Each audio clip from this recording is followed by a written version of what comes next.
everybody? How are you today? And welcome to the latest edition of Drew Mania Live. So nice to have you with us for this Thursday, the 22nd day of October, the year 2020. And of course, this is yours truly, Andrew L. Perry.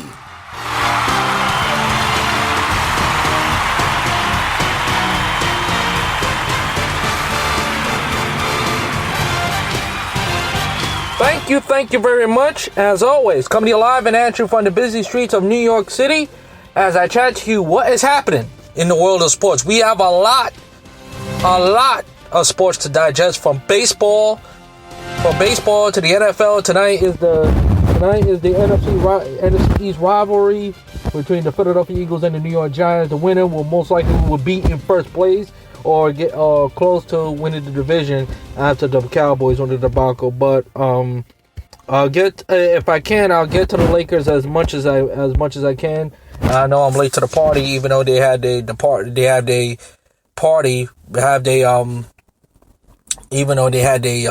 parade a few weeks ago after winning the NBA title, as the NBA season officially ended 2 weeks ago.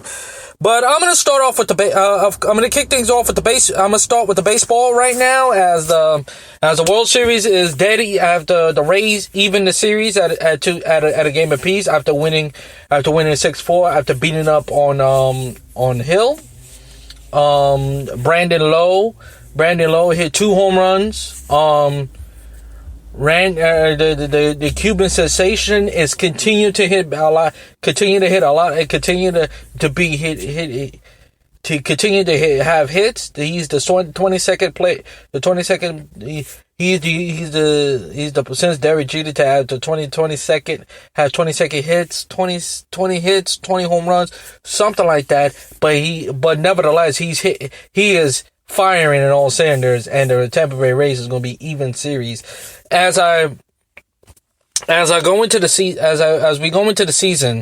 as we go into those World Series, I predict this is going to be this is not going to be a short series. This is going to be a long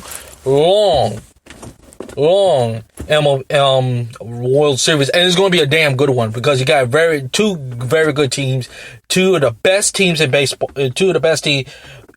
by far. The Tampa Bay Rays have depth in their pitching, and by many considered to be the best bullpen in baseball. And the Dodgers, we all know about the Dodgers, their third World Series appearance in 4 years, and the third time is the charm, as the Red Sox the Dodgers have lost 2 of the last World Series, and plus last year exit in Game 5 against the Washington Nationals. So the Dodgers want to win this as badly, and the Tampa Bay Rays want to win this. But I'm gonna go back further. And spend a little time on before the NLCS and the baseball for a second, as the Yankee season was eliminated for playoff contention, eliminated in Game 5. Game 5. I'm just gonna say this. I know it's several weeks and while we bring this up, but I think it's mentioned because I haven't done the show in a while, and I think it's safe to say I think it's time to move on from Chapman. I think it's time. I mean, if you're not gonna get a bullpen, fine. If you're the Yankees, but you gotta go to somebody else, either Zach Britton, and I think you gotta get more eyes on the bullpen, because Chapman has shown time and time again he is not reliable in the postseason. This is the third game I've seen him give up a big home run in a big spot. So you cannot be thrilled if you cannot be thrilled if you're the New York Yankees. So with that, they gotta go with someplace different. They gotta go with somebody. They gotta go with a different approach if you're the bullpen. As for the Astros, hard fought win to come back from 3-0 to force a Game 7, but it wasn't meant to be. As give the Rays credit, and the Rays had to sweat because they almost blew that series lead. Almost. And it would have been collapse. But I'm glad the Rays won in a way because I don't want to see the Astros in the World Series. I do not want to see the Astros in the World Series. So thank God that did not happen. So game three, and I just want to get to this too, folks. Why majority of the postseason? Why you guys are quick to? Why managers are quick to go to their bullpen if the starting pitching is pitching well? Like, for example, if they're having a good shutout, right? If they're having a shutout, and it was like 3-0 going to the 7th inning, let them finish the game. You don't have to go to the bullpen. Let them finish the game. Let the starting pitcher finish out the game. Let him be a workhorse. Okay?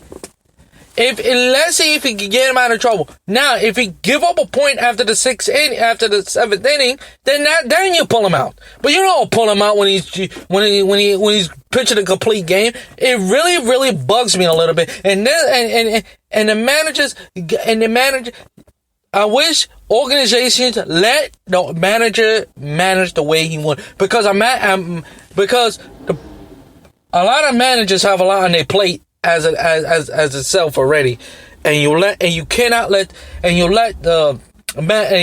general managers or the owners dictate how the managers want to dictate. So I completely understand. My point is, just let the manager manage the game. Let the manager manage the game he wants. Gosh, it really annoys and bugs the daylights out of me that y'all don't let the manager manage the ball game the way he wants. It really bugs my mind. It really does. So all right. So pretty much that's pretty much I got to say about baseball. Baseball. Let's move on to the NFL for a second. Let's start with tonight's game between the Philadelphia Eagles and the New York Giants. Even though the Giants get their first win, if it wasn't for Ron Rivera's stupidity going for two, I don't know what's the deal with. I don't understand what's the deal with a lot of coaches these days going for two extra quickly and don't. First of all, a lot of coaches need to use their common sense in that regard and not go for two. Not everything is a go for two for situation. Now, certain things you have to understand. Playing for a tie is not the worst thing in the world. If it's the postseason, then you know what, you want to improve, you want to be aggressive, fine. But in Ron Rivera's case, he didn't have to go for two. Kick the extra point. Play for overtime. It's not the worst thing in the world. But sometimes, I understand, you play not to lose, but there's gotta be a line here where, alright, like, you cannot go for two all the time. Sometimes you gotta play to win. And that's been the biggest problem with the coaches of the NFL. Now, with tonight's Giants versus Eagles, I'm gonna see the Giants. The Giants defense is playing not as bad as you think, even though the offense got to pick it up a little bit, and Daniel Jones got to do a better job throwing the football. I mean, and we know Daniel Jones is capable of throwing the football. We saw it last year. The receivers gotta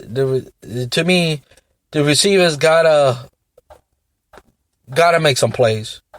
The game could have been much worse for the Washington football team. And throughout the second half, the defense got to play much better too. Yeah, you got some nice moments. You got some sacks here or there, but against this Eagles team, the Eagles are a much better team than the Washington football team. The Eagles after coming back almost coming back the way they did, but if it wasn't for the 2-point conversion failure, the Eagles would have won this game against the Baltimore Ravens. So the way I see it is going to be when it's the NFC East, everything goes out the window. It's going to be a physical, hard-hitting, nasty football game when these two franchises meet. Look out throughout the years, and I expect the Giants Eagles I expect the Giants and the Eagles to have it no other way. So let's see how things pan out, and I expect a physical game, and with the Cowboys losing the way they did on Monday night, the NFC East is wide open, and a 7-9 we learn, folks. A 7-9, 7-19 or 8-18 is going to win the division. A 10-win team is not going to win that division. You can't see nobody who's 9-10, who have 10 wins.